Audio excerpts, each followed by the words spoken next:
Third-party candidates are on the ballot for the state's top office, and Governor Rauner apologizes to Champaign, Urbana. We'll talk about it next on Capitol View.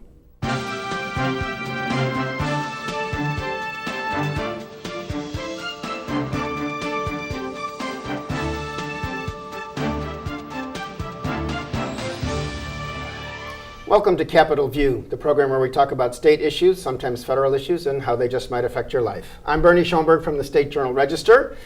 Legislature wasn't in, but there were some fireworks anyway this week. There's at least two meanings to that. Anyway, here to discuss some of these with me again, Charlie Wheeler, Director of the Public Affairs Reporting Program at the University of Illinois Springfield. Before that, longtime State House reporter for the Chicago Sun-Times. Welcome back, Charlie. Thank you, Bernie. I always enjoy being here. And Dave Dahl is back. He is State House reporter for WTAX Radio in Springfield. Thank you. Ditto. Yeah. So, Sam McCann, who is running as a third-party candidate. He calls it the Conservative Party. And Cash Jackson, who is running as the governor candidate for the Libertarian Party, will now both be on the November ballot because this past week the deadline passed for objections to be filed to nominating petitions. You need 25,000 petition signatures to run as a candidate of not the Democrats or Republicans in Illinois. You have to be an established party, and then you only take 5,000 and you have a primary. This way, there's no primary, but you need 25,000. So Sam McCann turned in about 65,000, and Cash Jackson and a whole slate of libertarians turned in about 47,000. Republicans were clearly looking over those signatures and found that they could not disqualify enough to get below 25,000. So, Charlie, what does this mean for the main candidates, or the main party candidates in the race for governor, which is Bruce Rauner and J.B. Pritzker? Well, I have to think that it's bad news for Governor Rauner in the sense that Sam McCann is representative of that segment of the Republican Party who was very annoyed with Bruce Rauner, and I suspect they still are, at the time of the primary, and they backed the primary challenge, Jeannie Ives, who came within 3 percentage points of beating the governor.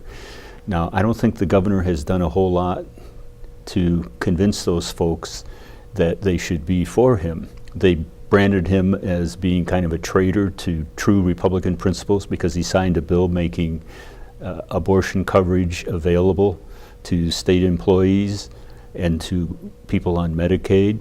He also signed a bill that restricts local law enforcement from cooperating with immigration authorities, and there were a number of things that really ticked people off. Now, if I'm somebody who's a Republican, been a lifelong Republican, and I'm really mad at Governor Rauner, I'm not going to vote for the Democrat, because on those issues, if anything, J.B. Pritzker is right alongside of Governor Rauner, the Democratic candidate. Pro-choice and But on the other hand, here's a guy who stands for the principles that I believe in, and I can vote for him. So I'm guessing that a goodly chunk of those people who voted for Jeannie Ives may very well vote for Sam McCann or Cash Jackson. On the other hand, I don't think any of the people who voted for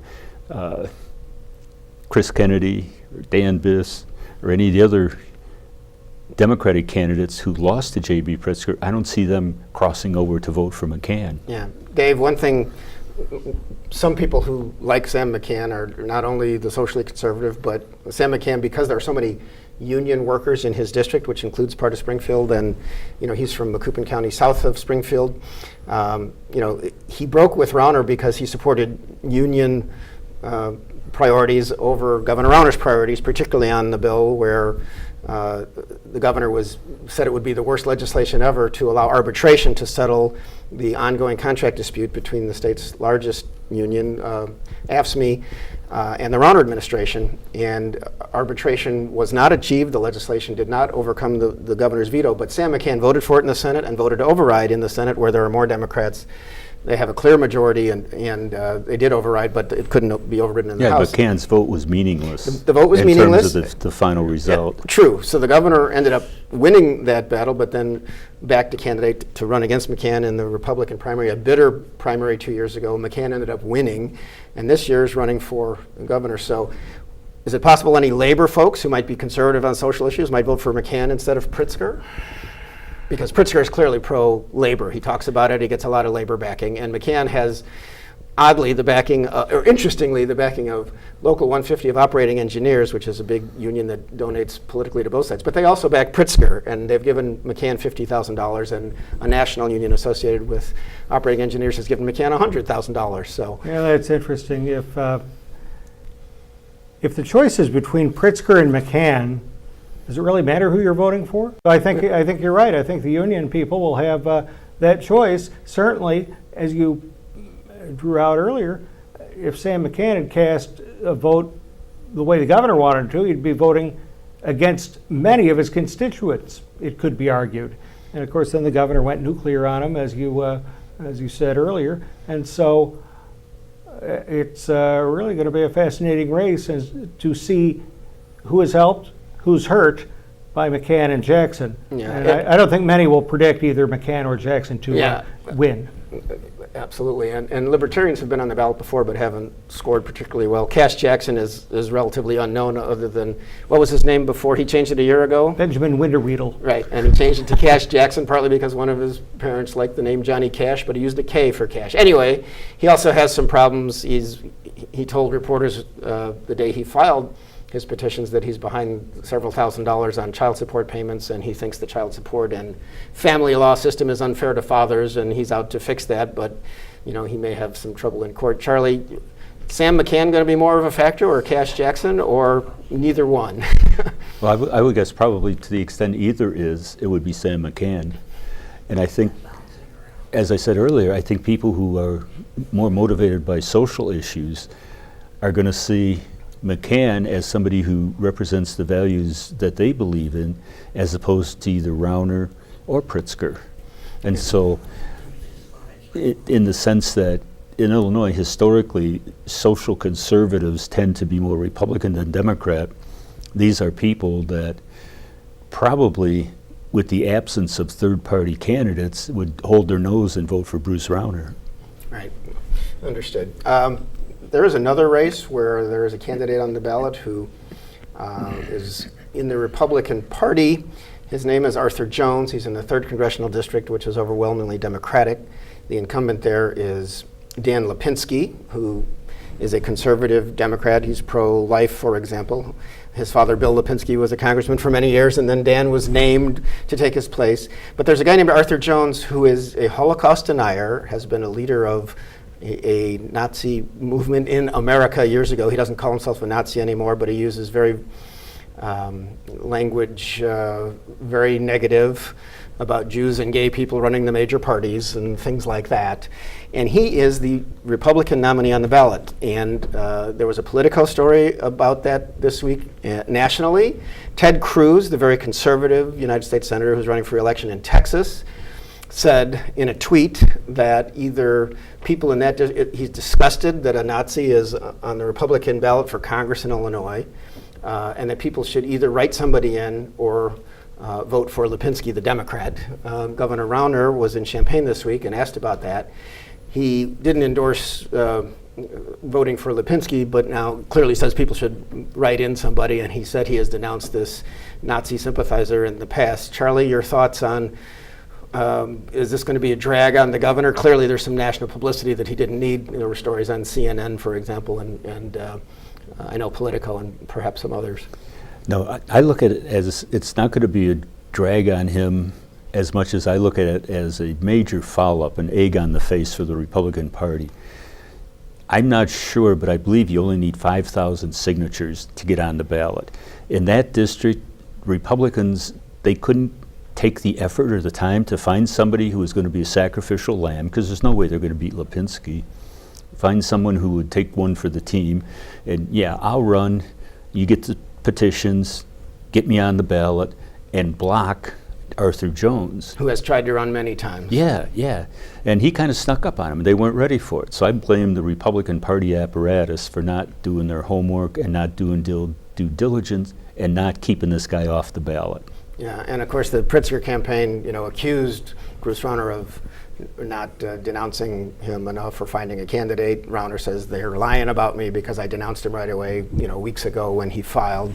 Being silent, not using the right words, denouncing him in the strongest possible terms, not using the phrase he should drop off the ballot. I'm not sure that Rauner's really to blame for anything on this one. What do they want him to say? Yeah, other than the fact that he has been the person to build up the Republican Party. So if you're going to blame Tim Schneider, the chairman of the Republican Party, the governor has said that he put Tim Schneider in that place, and perhaps the whole party organization should have been a little better about getting a congressional Congress, candidate. it's one thing if it's some backwater legislator somewhere, but a guy running for Congress, Yeah. That you should be on the ball for that kind of stuff. And I think that the words that Mr. Jones used was that he snookered the party or something by He certainly getting did. on the ballot. So in the Politico story by Natasha Korecki, a former Sun-Times person. Yes. Now with Politico. That Sun-Times, it keeps generating And also a folks. graduate of the Public Affairs Reporting Program. I'd And like there, to point out. and there you go, graduate students Yes. who go to papers and news organizations all over the country. Okay, Dave, Governor Rauner went to Champaign, Urbana this week, rode on a city bus between a few locales to basically say, I was wrong, because he had said that Champaign, Urbana, when he was talking on a radio station in recent weeks, WGN Radio in Chicago, said that Champaign, Urbana has not much of a workforce, poor transportation, and really isn't a good place for a company of more than 6 people. And that generated a firestorm when WCIA-TV in Champaign discovered those comments, broadcast them. The governor was in Washington, D.C. when the mayors of Urbana and Champaign happened to be there. He apologized to them. He called into WCIA, claimed in that call he was taken out of context, which was hard to see because the words seemed pretty direct, said he was wrong. But then he did a tour this week of businesses and locales in Champaign, Urbana, said, I used the wrong words, I apologize. How odd is that, and how effective is that? Well, there's a lot odd about it, and I find it bewildering. And I am a son of Champaign, Urbana, Burnham City Hospital, Centennial High School. So there. There you go. The governor offended me, he offended Bonnie Blair, and George Will too, and the late Roger Ebert. I saw the footage of that, by the way, and I'm sure that was a chartered bus. I don't think it was an actual route. Probably didn't have to wait on the corner, I'm No. guessing, but I don't know for sure. And the irony of that is that the Champaign-Urbana Mass Transit District has won national awards as being one of the best mass transit systems in a city of its size in the nation. So, if he would have picked somewhere where the buses were broken down and they were never on time, maybe. They've got 3 interstate highways. Yeah. That goes It's like through. he doesn't Intermediate think transportation. before he opens his mouth and shoots out all this nonsense. And what is there to take out of context here? He said a lot of things about how Champaign-Urbana is great, and the University of Illinois is a tremendous economic engine in Champaign-Urbana, and really tried to make that statement.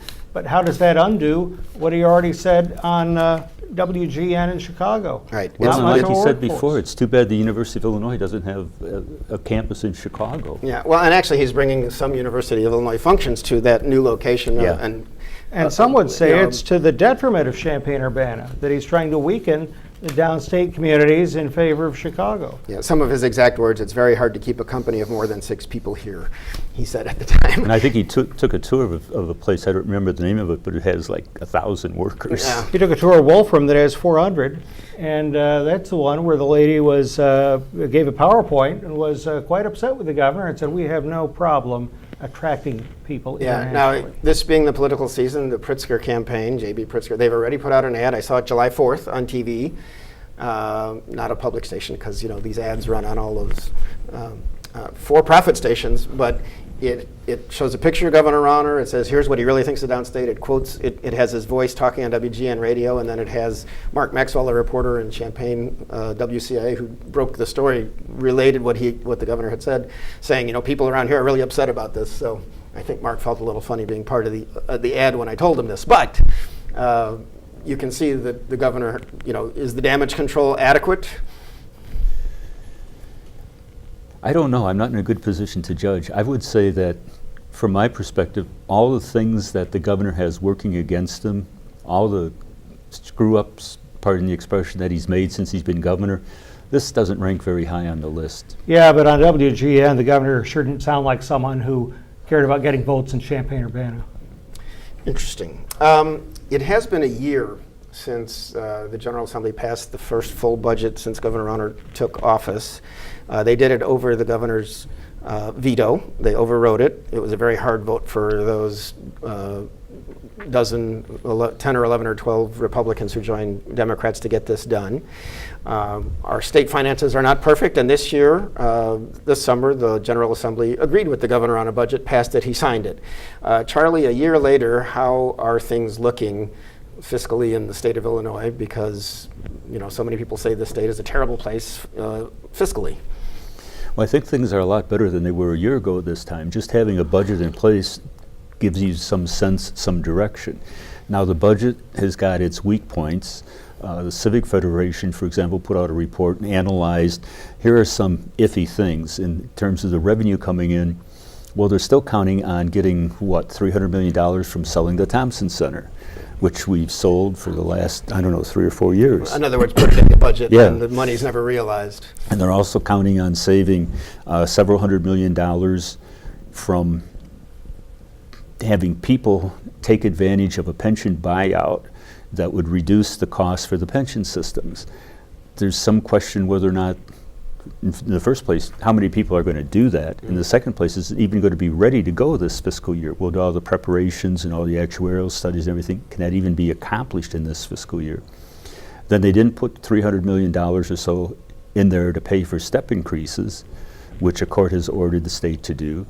There's another $300 million or so in hospital expenses that a federal judge has said had to be paid. That's not in there. So there's a lot of weak points and a lot of fingers crossed, hoping against hope. But as I say, I think it's still better to have a document, a fiscal plan with all its weaknesses than to be flying blind. Yeah, and of course the state, as part of the budget agreement a year ago, ended up borrowing, was it $6 billion to help pay off bills. So Comptroller Mendoza, Dave, is in a better way. She says things are still tough. She still has to triage and determine who to pay, but at least social service agencies aren't all having to go with no money and use reserves or get loans elsewhere. And she's in a campaign herself, of course, against Darlene Sanger, who was in the Rauner administration for a while and is a former legislator. Yeah, we haven't heard a lot from Darlene. Nevertheless, Mendoza's on the attack and will continue to be so. You're going to think she's running against Bruce Rauner. Speaking of former legislators, Patty Belloc is from Hinsdale. She's a Republican who has been in the House and recently resigned and was named by Governor Rauner as Director of Department of Health Care and Family Services, taking over for Felicia Norwood, who went back to the private sector. That's a department, Charlie, as you know, that handles Medicaid, one of the largest state programs there is. I think Patty Belloc is looked at as someone who's a serious person. I find it interesting that I'm guessing Governor Rauner would have criticized his predecessor, Pat Quinn, for naming a former legislator to a higher paid job within the administration. On the other hand, I think he probably did a smart thing by naming Patty Belloc, who is, I think, respected by her colleagues on both sides of the aisle, so that if she says certain things are happening or certain needs are there for this agency that's undergoing giant change under the Rauner administration in the way they're administering Medicaid, she'll at least, I think, have the ear of her former colleagues. Your thoughts? Yeah, because I think looking at the whole Medicaid system has been one of her strong points. That's something she's focused on during her time in the legislature. And she's gotten high marks from the people involved, both the providers and her colleagues, for being serious about it, not politicizing it, trying to do what's best for the recipients. So I think it was a good move on the governor's part. And yeah, he criticized Pat Quinn. I suppose you could criticize him for appointing a legislator. He appointed Bob Pritchard to the Board of Trustees in Northern. Right, which is an unpaid position and keeps a good legislator involved in government now that he has also resigned. Every governor that I've watched has done that. And so it's not as though Rauner had suddenly done something no one else has done before. And in this case, I think it was a smart move. Dave, you've dealt with Patty Belloc for a while. I think a lot of people respect her. I think everybody respects her. And the first thing I thought of when I heard that she'd been named to this position was, even if Governor Rauner loses, the next governor just might want to keep her where she is.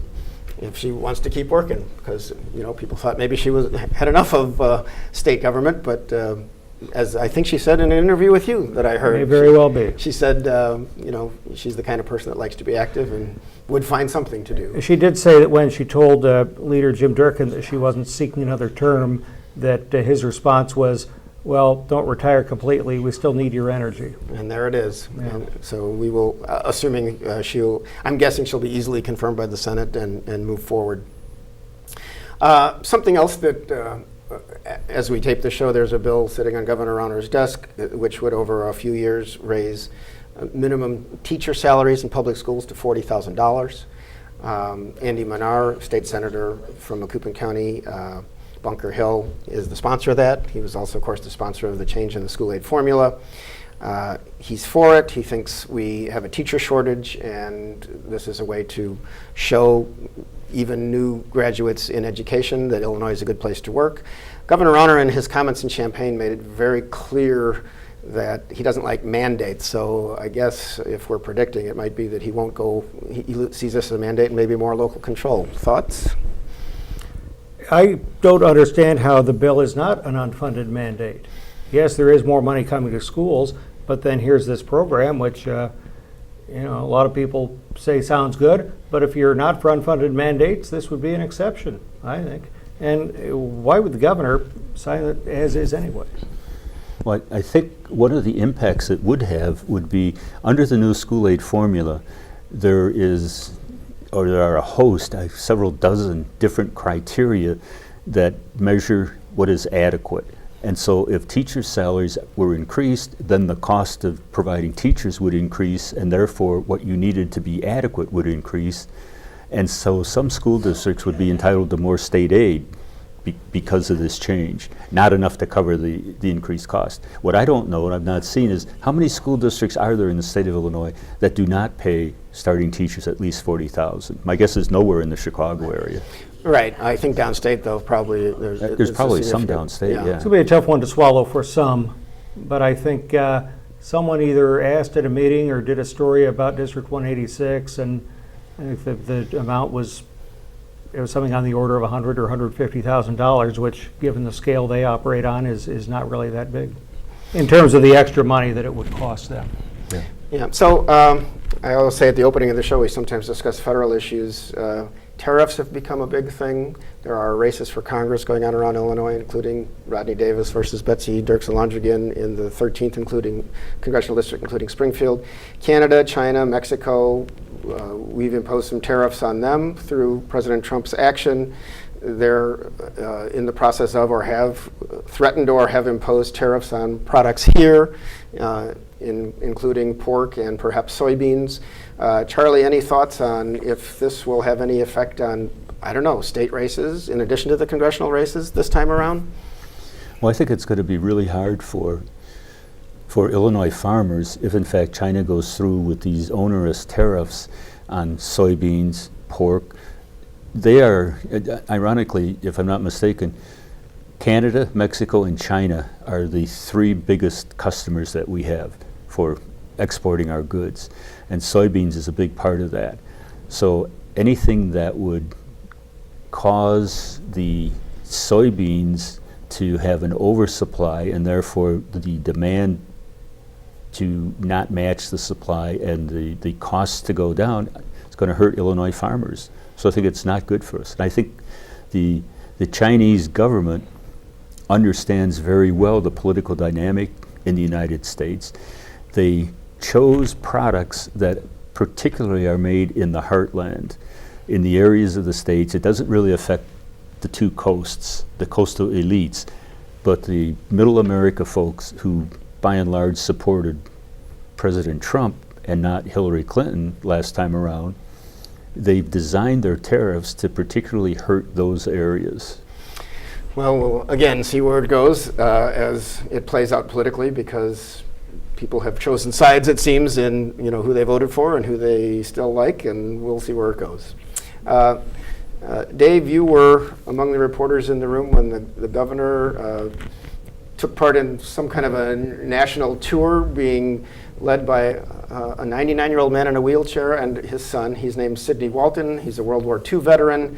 His son Paul claims that his dad always regretted not meeting Civil War veterans, so he wants to meet every governor, and Governor Rauner opened his office to TV cameras and reporters as he told Sidney Walton he's one of our heroes. Paul Walton, very interestingly, it turns out, had been on TV in the past. He'd been on Oprah. He got a $1.7 million settlement once. He was on Oprah as an eligible millionaire bachelor, and he said at the time, back in I think the 80s, that he never wanted to work again, but now he's taking his father all around the country. So it was a nice event for Sidney Walton, it looked like, who answered very simply questions that his son posed to him, but his son did most of the talking. Any thoughts on the governor taking part in this? The governor likes veterans. How can he lose? I'm curious, though, how did you get onto the track that you got on in, leading to Oprah and everything else, Bernie? I just Googled it. Really? I Googled his name, and in San Diego, where he lives, it reported he had been on Oprah twice, and then in 2011 was invited to the United Center for her final show, and it showed clips of him back then talking about money is, when you have money, then you can do whatever you want, and hopefully you can find whoever you want to do it with. So, yeah, and I also noticed when he said that he needed, people could donate to this, I noticed that they had driven up to the State House in a Jaguar car, SUV, and I asked about that, and he said that when they rented a car in Omaha, he asked for a compact, but that was the only available car was the Jaguar. So it is what it is. In Omaha, the only car available is a Jaguar. That's what Paul My Walker told apologies us. to Nebraskans. It is what it is. On another note, Jesse White in the last week lost a sister named Doris Ivy. She was 85, and we came to know her back when Jesse White was a new Secretary of State, because she had a kidney transplant in 1991, and when they still allowed Secretaries of State to be in advertisements for organ donation, he featured his sister, and it's just sad, and we wish our condolences to Jesse White on that. With that, I'm told we're out of time. Charlie Wheeler, Dave Dahl, thanks for your help. Thank you for watching. I'm Bernie Schoenburg, and we'll see you next time on Capitol View.